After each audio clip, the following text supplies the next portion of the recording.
Good evening. We're going to be talking about spleen patterns this evening. So, the spleen as an organ comes from the earth.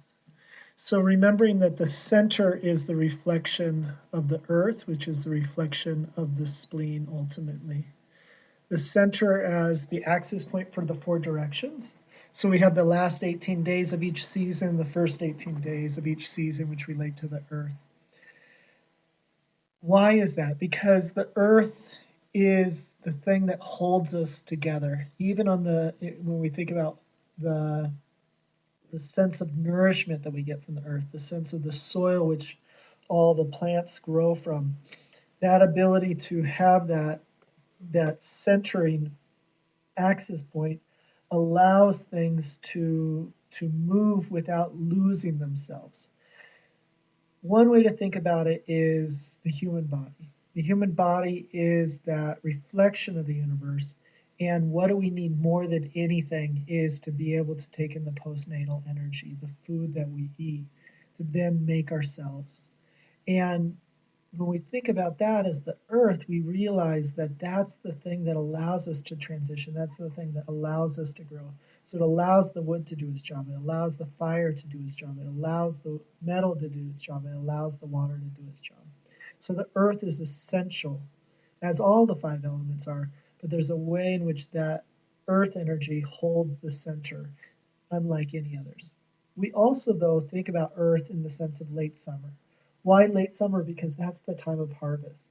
So the harvest season. So when we think of a fifth season, the harvest is when the fruits are just blossoming and there's more strawberries than you can pick, and there's melons on the table, and finally in the fields the farmers have more kale and broccoli and carrots than they know what to do with, and the boxes from the CSA are full and overflowing. So we're starting to see this abundance of giving.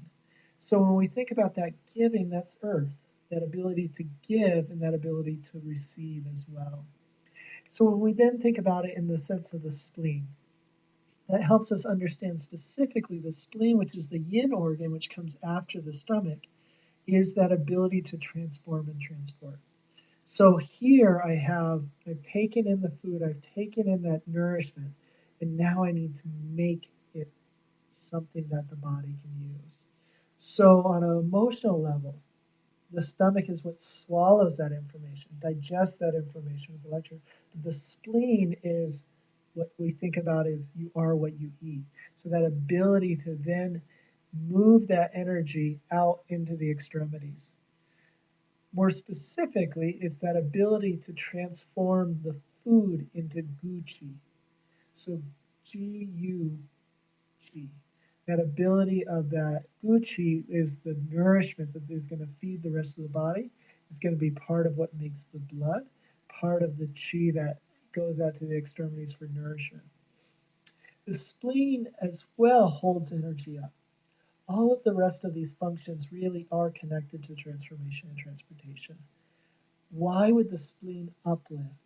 One reason it uplifts is it takes that food that's come down and descended into the stomach, and the pure chi then rises back up.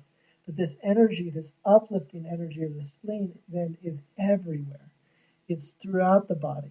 And so it's holding with the chi, the postnatal energy, it's holding the uterus up. It's holding all of our organs up. It's holding the bladder up. And it's bringing pure chi up into the brain for clear thinking. So all of that holding energy up, holding ourselves even upright, is part of the spleen's function. We say the spleen also controls the blood. Usually when we say controls the blood, we're thinking about holding the blood in the vessels. So when we see a lot of bruising, we see bleeding, nosebleeds, we're always wondering, is that a spleen deficiency that's leading to that? The spleen isn't able to hold that blood in the vessels and it's leaking out. Of course, if we have nosebleeds, it also could be excess heat, and then that's more an excess condition, which doesn't have anything per se to do with the spleen. But we're always questioning when we see bruising or bleeding anywhere, is that a spleen issue? Then it also makes the blood. So we're in the function of the pure chi. the pure and the impure, the food comes down to the stomach. It rises up once it's become good chi up into the lungs, and then the lungs mix the air with that food, basically. The air and the food mix in the lungs, descend down into the heart, which imparts the red, imparts that spirit into the blood. And then from that, it goes into the liver to be stored. So we know that blood deficiency often is a liver pattern, liver blood deficiency. However, most of the time it starts with the spleen. Why? Because of diet, lifestyle. We just don't eat food that's really nourishing in that postnatal way, and then we damage our spleen, and then slowly over time we become more blood deficient. Of course, that can come from the liver or even the underlying kidney issues. So, blood deficiency, we're wondering if the spleen's involved. Nourishes the muscles in the four limbs. So, the ability to transform and transport and make chi, send that nutritive chi out into the extremities so that I can rule the muscles. So when I'm thinking about the muscles here, I'm not thinking about the liver, that ability to flex my arm, the ability for me to engage my muscle. Here I'm thinking about that nourishment aspect of the muscle. So really that soft muscle without it engaging anything is the role of the spleen. It opens to the mouth and manifests in the lips. So when we say it opens to the mouth, what we're thinking about is that ability to chew, that ability to taste. Often when we don't have any taste, we're thinking about deficiency. If we have heat in the spleen, we're often thinking about diabetes, which often has that sweet taste in the mouth. Usually when we're looking at the lips, we're thinking about the liver blood. A nice rosy red lips is a sign of good liver blood. However, we do see that the spleen, its ability to send nutritive chi, has an effect on the lips. So rosy and moist lips is a really healthy spleen. Pale lips could indicate liver blood deficiency, but of course it could indicate spleen chi deficiency. We already saw the relationship to blood. And then with the heat, any kind of heat's going to dry things out. So we could have dry lips if we have heat, especially in the spleen. Saliva. So here we're going to separate out the thin and clear fluid supporting digestion is the function of the spleen. However, often we're thinking about the kidney as well when we're thinking about saliva. And there we're thinking about when there's really thick and turbid fluid, we may be looking to see is there a kidney function. So one thing you can see with the spleen deficiency is drooling. So that person has too much thin and clear copious fluid. And they're not able to hold it in their mouth and it just comes out. So that's a sign of some kind of spleen deficiency. It houses the yi. So the yi spirit we often think about as more an earthly spirit. It's an earthly spirit in the sense of it's not about connecting us with heaven and earth in the same way that the Hun and the Po were. This one is about thoughtfulness, that ability to focus our mind, the ability to think. And when we think about that at a more emotional level, it's that ability to care for another, to think about their needs, to focus on someone, to listen to them, to be present in that way of awareness. So the yi is ruled on some level by the spleen and housed in the spleen. And of course, the spleen's affected by worry or consternation. So that ability to overthink, chew on something, go over it and over and over it, and not be able to let it go. So let's look at some patterns. So we have spleen chi deficiency. Always we're thinking about the digestion. Any of the patterns related to spleen, we're thinking about digestion. So abdominal bloating. Really important whenever we're with patients to, beyond asking, how's your digestion? Be really specific. Do you get any gas or bloating? Because patients often are so used to that or think it's so normal that they never bring it up. Sometimes you see loose stools with spleen chi deficiency. Why? Again, that warmth of the spleen isn't able to break down the food enough so that we start to see the bloating. We start to see the loose stools because we're not digesting fully with the warmth in the spleen. And then, of course, if you have a spleen chi deficiency, that opening in the mouth, I just don't have an appetite, I don't have a desire to eat because I don't have enough digestive fire or digestive chi. In general, we may see a sallow complexion. We're going to see that with potentially every kind of chi deficiency, not just spleen. Emaciation is a little more specific to the spleen because, again, I'm not transforming and transporting and making chi and really absorbing the nutrients from my food. Fatigue, any kind of chi deficiency, we're going to have some level of fatigue. And then that weakness in the limbs is somewhat specific to the spleen chi deficiency because I'm not able to send the nutrients out to the four limbs. The tongue and pulse are quite important when I'm diagnosing spleen chi deficiency. The tongue, I'm seeing a pale body, a thin white coating. Often the tongue is swollen in shape with some scallops. The pulse is any of the deficiency pulses, chi deficiency, but often we're thinking about weak. So just isn't much there. The pulse is deep and I can't really palpate it. The pulse is soft, easily pushed through. The pulse is short, so it's not able to fill the front and the back of the vessel. Of course, spleen chi deficiency often develops into dampness. If I can't transform and transport, I'm going to develop dampness, which is that inability to transform and transport. And then I have an excess condition laying on top of that deficiency. And when that develops, we get a thicker white coating, often a sticky coating. And then the tongue or the pulse becomes slippery. So the tongue has thick white coating, a sticky coating, and then the pulse becomes slippery. With spleen yang deficiency, we really see a lot of similar signs and symptoms to chi deficiency. So we've got a little spectrum. Yang deficiency is chi deficiency that's gotten worse. Yin deficiency is blood deficiency that has gotten worse. So again, in spleen yang deficiency, we see a poor appetite.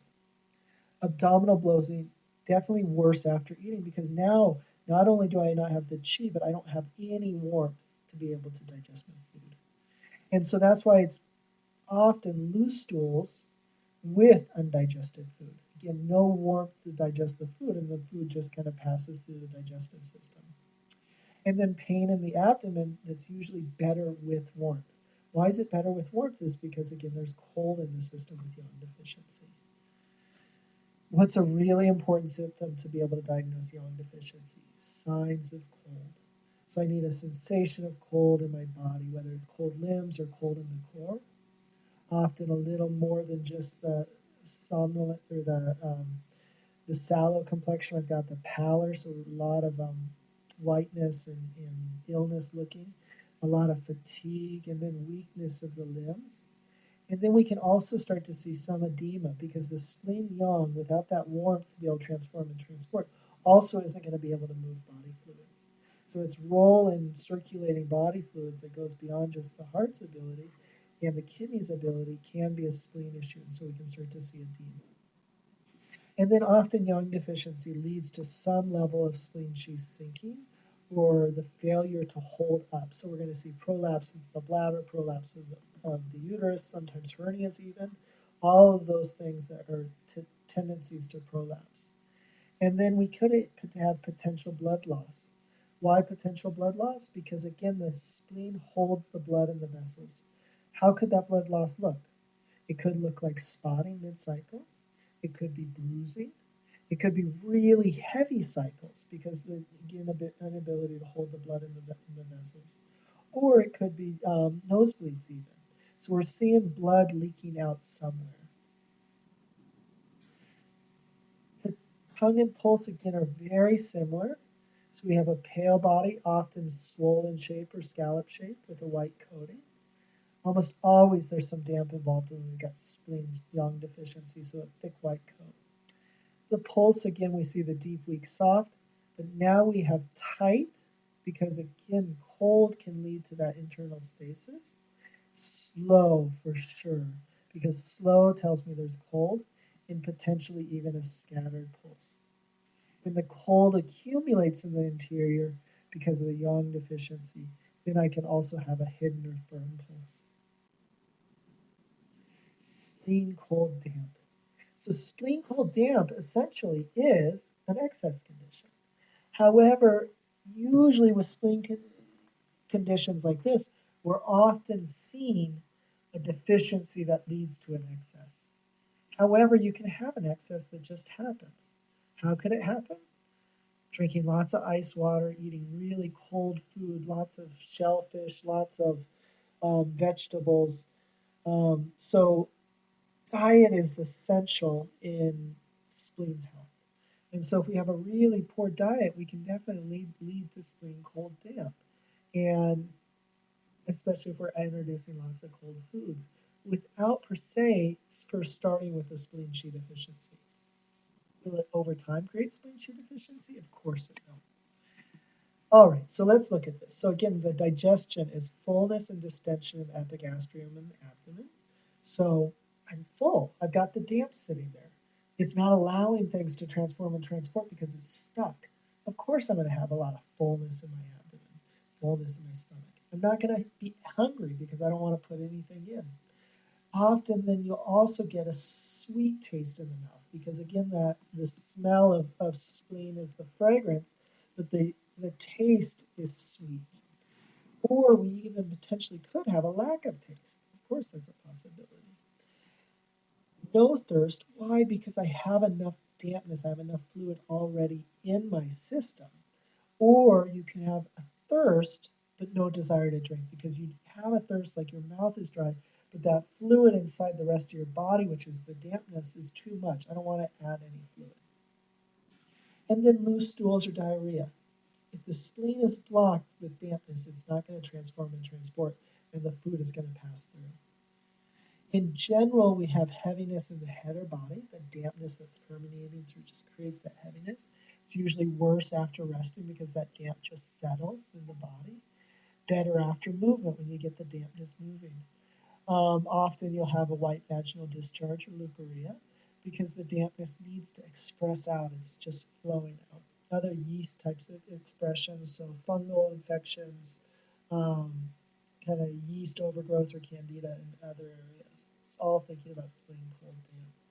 The tongue tendency to a thick white coating, usually swollen and scalloped, usually a pale body. But the big thing is that thick white coating on the tongue tells me, okay, there's dampness. And then the pulse is slippery. Spleen damp heat. So again, we've got a potential excess condition that usually comes from deficiency. How could this happen from a deficiency? The spleen chi or yang is deficient. It doesn't move the food, doesn't transform and transport. Slowly we accumulate dampness, which initially is cold. But then that dampness accumulates and gets more and more stuck, and then that stagnation turns it into heat. So if something's not going to move, it's slowly going to be like a car that's grinding its gears, and we start to see the heat overwhelm because that stagnation's there. So that's one potential pattern. What else could it be?